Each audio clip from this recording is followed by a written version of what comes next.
வணக்கம். அற்புதமான இயற்கைக்குள் வாழ்கின்ற பாக்கியம் பெற்ற நாம் எல்லோரும் சீரும் சிறப்புமாக வாழ்வதற்கு இந்த இயற்கை நமக்கு துணை புரிவதை நாம் நன்கு உணர்ந்து கொண்டிருக்கின்றோம். அப்படிப்பட்ட இந்த காலம், இந்த ஆடி மாதம், ஒரு மனிதனுக்கு ஒரு இயற்கையை நம்மளுடைய மனதில் பதிய வைக்கின்ற காலம் இது. நீங்கள் எது செஞ்சாலும், ஏன்னு கேட்டால் சந்திரன் மனோகாரகனாக இருப்பதனால் இந்த சந்திரன் என்ன செய்வார் என்றால், உங்களுக்கு எல்லாமே ஆழ் மனதில் கொண்டு போவாங்க. உங்களுடைய ஆழ்மன பயணத்தை எடுத்து செல்வது சந்திரன் தான். ஏனென்றால் அந்த சந்திரன் எது பாதக ராசியோ அதே பாதக ராசியில் தான் அவன் உச்சமும் அடைகிறான். அப்படி இருக்கும்போது மனோதிடம், மனோ வலிமை, மனதில் ஏற்படுகின்ற வல்லமை எல்லாத்தையும் இந்த சந்திரன் மிக துல்லியமாக எடுத்து செல்கின்ற இந்த ராசியில் நீங்கள் செயல்படும்போது உங்களுக்கு உச்சத்துக்குடைய பலனும் கிடைக்கும். ஆகையினால் இந்த ஆடி மாதத்தில் நீங்கள் ஒரு விஷயம் என்று நீங்கள் மனதில் வச்சுக்கணும். அதாவது தர்ப்பணம்னு ஒன்று இருக்குது. தர்ப்பணம் செய்கிறதுன்னு சொல்லி கேள்விப்பட்டிருப்பீங்க, செஞ்சுக்கிட்டு இருக்காங்க. அடுத்தது ஆவணி அவிட்டன்னு வரும், பூநூல் போட்டு தர்ப்பணம் பண்ணுவாங்க. இந்த ஆவணி அவிட்டம் வருவதற்கு முன்னதாக ஆடி வரும்பொழுதே நீங்கள் தயாராக இருந்தால் ஆவணி அவிட்டம் பூநூல் மாற்றுவதற்கு ஏதுவாக இருக்கும். இந்த பூநூல் மாற்றுவது என்பது என்னவென்றால், ஒவ்வொரு ஆண்டும் நாம் எப்படி 12 மாதத்திற்கு ஒரு முறை மாமாங்கம் வருகிறதோ அதேபோல் 12 மாதத்திற்கு 12 ஆண்டுக்கு ஒரு முறை மாமாங்கம் வருவது போல் 12 மாதத்திற்கு ஒரு முறை இந்த ஆடி 12வது மாதமாக அமைகிறதுனால நம்ம ஆடி மாதத்தில் நிறைய புதுசு பழசை கழிச்சிட்டு புதுசை கொண்டு வர நாள். அந்த புதுசு சரியாக உள்ளே கொண்டு வந்ததுக்கு தான் ஆவணி மாதத்தில் அந்த பூநூல் போடுறாங்க. இந்த பூநூலோட அருமை என்ன, அதோடைய காரண காரியங்கள் என்ன? நாம் தர்ப்பணம் செய்வதோடைய காரண காரியங்கள் என்ன? வேறு ஒன்றுமில்லை. நம்மளுடைய வலது கையும் நம்மளுடைய இடது கையிலையும் பஞ்சபூதங்கள் அமைஞ்சிருக்கிறது. இந்த பஞ்சபூதத்திற்கு ஏற்ப இது தந்தைக்காகவும் இது தாய்க்காகவும் உள்ளது. இந்த தாய் தந்தை சேர்ந்து இணையக்கூடியது தான் நம்மளுடைய தர்ப்பணத்திற்கான அறிகுறி. இந்த 4 விரல்களை சேர்ப்பது போல் நீங்கள் 3 கோடு படுக்கையிலும் 3 கோடு செங்குத்தாகவும் போட்டு அந்த கோட்டை இணைக்கணும். நடுவில் ஒரு குளிசம்னு சொல்லுவாங்க. அதாவது தர்ப்ப புல்லில் தான், அந்த தர்ப்ப புல்லை தான் படுக்கையில் போடுவது, செங்குத்தாக வைப்பதும். அந்த குளிசம் என்பதை நடுவில் அதாவது சுற்றி மடக்கி வச்சுருப்பாங்க. இது மருந்து கடையிலையோ இல்லை தர்ப்பை புல் விற்கிற இடத்துல கேட்டிங்கன்னா அவங்க தருவாங்க. அது ஒரு கட்டாக இருக்கும். அதில் எடுத்து 2 எடுத்து இந்த மோதிர விரல்ல பவித்திரம்னு சொல்லக்கூடிய அந்த பவித்திரத்தை இந்த இடத்துல 2 விரலில் போடணும்.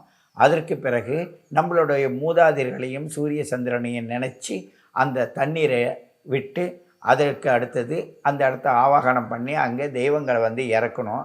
ஆவாகனம் பண்ணி அந்த தெய்வத்தை இறக்கின பிறகு அதை எடுத்து நம்மளுடைய இடது காலுக்கு கீழே வச்சுக்கணும். ஏன்னு கேட்டால் திருமணமானவர்களாக இருந்தால் அவங்க மனைவிமார்களையே தன்னுடைய இடத்திற்கு கொண்டு நம்மளுடைய ஆவாகனம் செய்தது எல்லாமே அங்கே வரும். இங்கே வச்ச பிறகு 2 எடுத்து தன்னுடைய இடுப்பில் சொருவிக்கணும். இது மனைவி கூட இருப்பதாக அர்த்தம். அதே நேரத்தில் முன்னாடி வச்சிருக்கிறது அந்த 3 கோடு என்ன செய்யணும், மேல் கோடில் தந்தையோட தகப்பனார், தந்தையோட பாட்டனார் அவங்களுக்காகவும், அதுக்கு அடுத்தது தந்தையோட அப்பா, தந்தையோட அப்பாவுடைய அப்பா, தந்தையோட அப்பாவுடைய அப்பா, தாத்தா பாட்டி, பாட்டன் பாட்டி, பூட்டன் பூட்டி, ஒட்டன் ஒட்டி, சியோன் சியோல், பரம்பரை தலைமுறைன்னு 7 தலைக்கட்டு.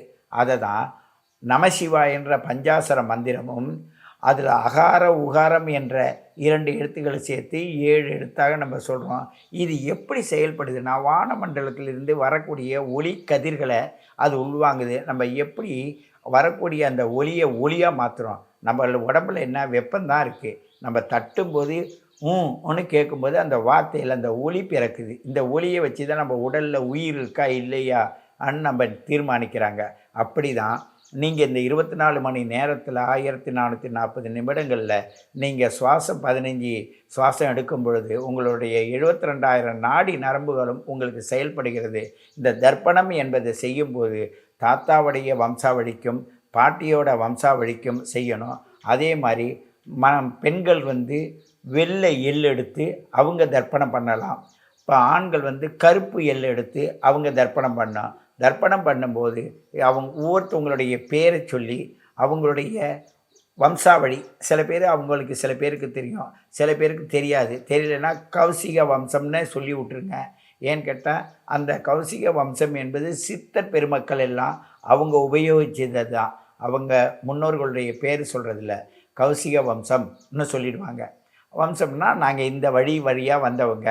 அப்போது இந்த வம்சம், இந்த இனம் இதெல்லாம் ஏங்க அவசியம் பேசி ஆகணுமா? ஒன்றும் இல்லை. நீங்கள் உங்களுடைய இந்த பிரபஞ்சத்தில் ஒரு கதிர் இயக்கத்தை நீங்கள் பிடிப்பதற்காக அந்த வார்த்தையை சொல்கிறோம். அந்த வம்சாவழியில் வரேன்னு சொல்லும்போது நீங்கள் எந்த ஊர்லேருந்து வரீங்கன்னா, நான் இந்த ஊர்லேருந்து வரேன்னா, அங்கேருந்து இப்போ எங்கே போகிறீங்கன்னு கேட்குறாங்கல்ல. அதே போல் தான் நம்மளுடைய உடலுடைய உயிருடைய ஓட்டத்திற்கு அதை சொல்லி நம்மளுடைய மனசை நிறுத்தி அங்கிருந்து புறப்படுறோம். இன்னாருடைய வம்சாவழியில் வந்த நான் என்னுடைய முன்னோர்களாகிய தாத்தா, பாட்டி, பூட்டன், பூட்டி இவங்களுக்கெல்லாம் நான் தர்ப்பணம் கொடுக்குறேன். தர்ப்பணம் பண்ணால் அவங்கள நினச்சி பார்க்குறேன். அவங்கள நினச்சி ஒரு இந்த பவித்திர விரலாலையும் கட்டை விரலாலையும் மட்டும்தான் கொஞ்சோண்டு எள்ளு எடுக்கணும். அந்த எள்ளு எடுத்து உள்ளங்கையில் வச்சு அதில் இந்த தீர்த்தத்தை கொடுத்து அவங்க பேரெல்லாம் சொல்லி கைகளை மடக்கி ஒரு கட்டை விரலை கீழே காட்டி அதன் ஓரமாக இந்த நீர் போகிற மாதிரி செய்யணும். அந்த நீரோடையை தான் இந்த ஆடி மாதமானது நமக்கு நினைவு போட்டுகிறது. ஆடி பட்டம் தேடி விதைன்னு சொல்கிறாங்கல்ல, அந்த இடத்துல வானமண்டலத்தில் இருக்கின்ற வானமழை கொண்டு வந்த மழைகள்லாம் மலையை பகுதிகளில் கொட்டி அந்த மலைப்பகுதியில் இருந்த நீர் தேக்கங்கள்லாம் சேர்த்து வைத்திருந்து அதை இந்த ஆடி மாதத்தில் கொடுக்குறாங்க. ஆகையினால் இது போல தான் நீங்களும் விட்டிருந்தால் கூட இனி உங்களோட தர்ப்பணம் பண்ணி பாருங்கள். காலையில் ஒரு 6 மணிக்குள்ளே சூரியனுக்கு அதை செஞ்சுட்டு அந்த எள்ளை கால்படாத இடத்துல வைங்க. இல்லை நீரோடை ஓடினதுன்னா அதில் வைங்க, அதில் ஊற்றி விட்டுருங்க, அதில் போய் சேர்ந்துடும். இல்லாட்டினா சேர்த்து வச்சுருந்து தண்ணீரை ஒரு செடிகளில் ஊற்றிடுங்க. அந்த எள்ளை எடுத்து காய வச்சு அது எப்போ கடற்கரைக்கு போகிறீங்களோ நீரோடைக்கு போகிறீங்களோ அப்போ அதில் போட்டுருங்க. அது முளைச்சிடக்கூடாது, கீழே படக்கூடாது. இதில் கவனமாக வைங்க. உங்களோட பல பேர் எங்கிட்ட எவ்வளவோ விஷயங்களை கேட்டு தெரிஞ்சுக்கிறாங்க. அவங்களுடைய ஜாதகத்தை அமைச்சு அனுப்பி என்னுடைய ஜாதகத்திற்கு நான் தர்ப்பணம் செய்யும் முறை எப்படி, அதற்கு நான் என்ன ஸ்லோகங்கள் சொல்ல வேணும், அதை எப்படி சொல்ல வேணும்னு எங்கிட்ட பல பேர் கேட்டு அவங்களுடைய வெளிநாடுகளில் இருக்கிறவங்க எல்லோரும் இதை பற்றி கேட்டு ரொம்ப ஆச்சரியப்படுறாங்க. அதனால் என்ன பலன் என்றால், உங்களுக்கு நீங்கள் ஒரு 10 நாள் தர்ப்பணம் செய்து பாருங்கள். அந்த 10 நாளில் 7 நாள் கடந்த 3ஆம் நாள் பார்த்தீங்கன்னா 10வது நாள் பார்த்தீங்கன்னாவே உங்கள் குடும்பத்தில் என்ன கஷ்டம் இருந்ததோ அந்த கஷ்டம் தெரியாத மறைஞ்சு போகும். ஏன்னு கேட்டால் உங்களோட மூதாதையர்கள்லாம் நினைக்கும் போது அந்த நினைவாற்றல் உங்களுக்குள்ளே வரும்போது ஆயுளும் விருத்தியாகும். மரணம் என்பது கிட்ட நெருங்காது. காரணம் என்ன, எல்லோருக்கும் நன்றி உள்ளவனாக இருக்கணுன்றது. இதை திருவள்ளுவர் கூட நன்றி மறப்பது நன்றன்று ஆனால் அன்றே மறப்பது நன்றுன்னு மிக அற்புதமாக சொல்லியிருக்கார். நன்றிக்குன்னு சொல்லக்கூடிய ஒரு விஷயம் திணைத்துணையாக நன்றி செய்வதானாலும் அதை பனைத்துணையாக கொள்பவருக்கு அந்த நன்றி அவ்வளோ பலன் தரும். அதோடைய நினைவாற்றல் கீழே திணை அளவுக்கு தான் ஒரு சின்ன பனங்கொட்டையை போடுறோம், அது பனை அளவுக்கு உயர்ந்து அது நமக்கு பலன் தருது. தென்னையும் அப்படி தான். இப்படி நம்மளுடைய வாழ்க்கைக்கு நம்மளுடைய நன்றின்ற ஒன்றை நாம் வித்துட்டு அதற்கு நீர் விட்டு எள்ளு மூலமாக எள்ளும் தண்ணியும் தர்ப்பணமாக நீங்கள் கொடுக்கும் பொழுது உங்களுக்கு உடலில் நோயோ உங்களுடைய உள்ளத்தில் கவலையோ உங்களுடைய பொருளாதார கஷ்டமே வராது என்பதை உணர்ந்து பல பேருக்கு இதை நான் செய்து கொடுத்து அதனால் என்ன ஒவ்வொருவரும் அவர்களுக்கு செய்யும்போது இது மாதிரி நடந்தது, எனக்கு எப்படி செய்யணும்னா உங்களுக்கு செய்யும்போது உங்கள் ராசி மண்டலத்தில் உங்கள் கிரகங்கள் எந்த சாரத்தில் எந்த பாதத்தில் எந்த நிலையில் இருக்கோ அதற்கு தகுந்தாற்போல் கொடுக்கும்போது மிக துல்லியமாக இருக்கும். அவர் குரு என்பவரை நீங்கள் நினைவுக்கு வைக்கிறீங்க. அப்பா அம்மாவுக்கு உள்ளது உடம்பும் உயிரும் உங்கள்கிட்ட இருக்குது. குரு என்ற அறிவு உங்கள்கிட்ட இருக்குது. அந்த குரு என்ற அறிவு உங்களுடைய தொப்புளுக்கு கீழே 3 விரக்கும் கீழேந்து புறப்பட்டு குரு நாடின்னு ஒன்று போகுது. அந்த குரு நாடி தான் முருகனுடைய இருப்பிடம்னு சொல்லுவாங்க. அது மேலே போய் வேல் வடிவில் இருக்கிறதுனால உங்கள் அறிவை அங்கே போய் நல்ல ஒரு தூண்டி விட்டோன்னே சிலம்பாட்டம் போல் நம்ம மயில் எப்படி தன்னுடைய தோகை விரித்தாடுமோ அதே போல் உங்கள் உடலில் அற்புதமான அறிவு ஆற்றல் உள்ளே வர்றதுனால நீங்கள் பார்த்தீங்கன்னா உங்கள் உடம்பு அவ்வளோ பலமாக இருக்கும். அவ்வளோ அற்புதமாக இருக்கும். ஜீரண சக்தி நல்லா இருக்கும். மருத்துவத்திற்கு தயவு செய்து போய்விடாதீர்கள். மருத்துவம் இல்லாமல் ஆதி காலத்தில் வாழ்ந்தவர்களுடைய பக்குவத்தை தான் இதை உங்கள் மூலம் உங்களுக்கு நான் தெரிவிக்கிறேன். இந்த தர்ப்பணம் என்ற ஒரு வார்த்தையோட விளக்கங்கள் நிறைய பேர் எங்கிட்ட தனிப்பட்ட முறையில் கேளுங்க. உங்களுடைய ராசிக்கு ஏற்ப, உங்கள் குடும்ப வரலாற்றுக்கு ஏற்ப உங்களுடைய தர்ப்பணம் எப்படி நீங்கள் வீட்டிலேயே செய்யலாம். நீங்கள் 108 பேருக்கு தர்ப்பணம் பண்ணுறீங்க.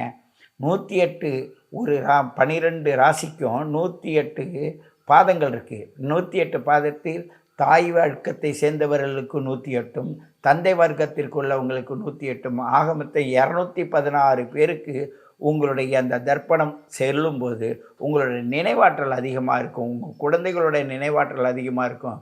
உங்களுடைய வீடுகளில் இருக்கக்கூடிய சொத்து, சுகம், கடன் இதெல்லாம் உங்களை பாதுகாக்கப்படும். நோயிலிருந்து பாதுகாக்கப்படும். இதெல்லாம் அனுபவித்து பாருங்கள். அப்போ தான் உங்களுக்கு அதோட உணர்வு தெரியும். குரு என்ற ஸ்தானத்திலிருந்து நான் உங்களுக்கு சொல்ல வேண்டிய கடமையை சொல்கிறேன். எனக்கு சொன்ன குரு, அவர்களுக்கு சொன்ன குரு, எல்லோரும் அனுபவித்ததும் நான் பல பேருக்கு சொல்லி பல பேர் அனுபவித்ததை வைத்து நான் இதை உங்களுக்கு சொல்கிறேன்.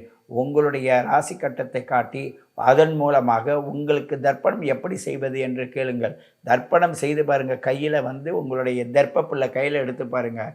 உங்களுக்கு 7 நாட்டு சனியாக இருந்தாலும் சரி, சனி மூலம் ஏற்படுகின்ற எந்த பிரச்சனையாக இருந்தாலும் சரி, அது உங்களை பாதுகாக்கும். உங்களுக்கு ஒரு அரண் போல் இருந்து பாதுகாக்கும் என்பதை சொல்லிக்கொண்டு மீண்டும் உங்களை சந்திக்கின்றேன். உங்கள் சித்தயோகி பேரம்பலவாணன். நன்றி, வணக்கம்.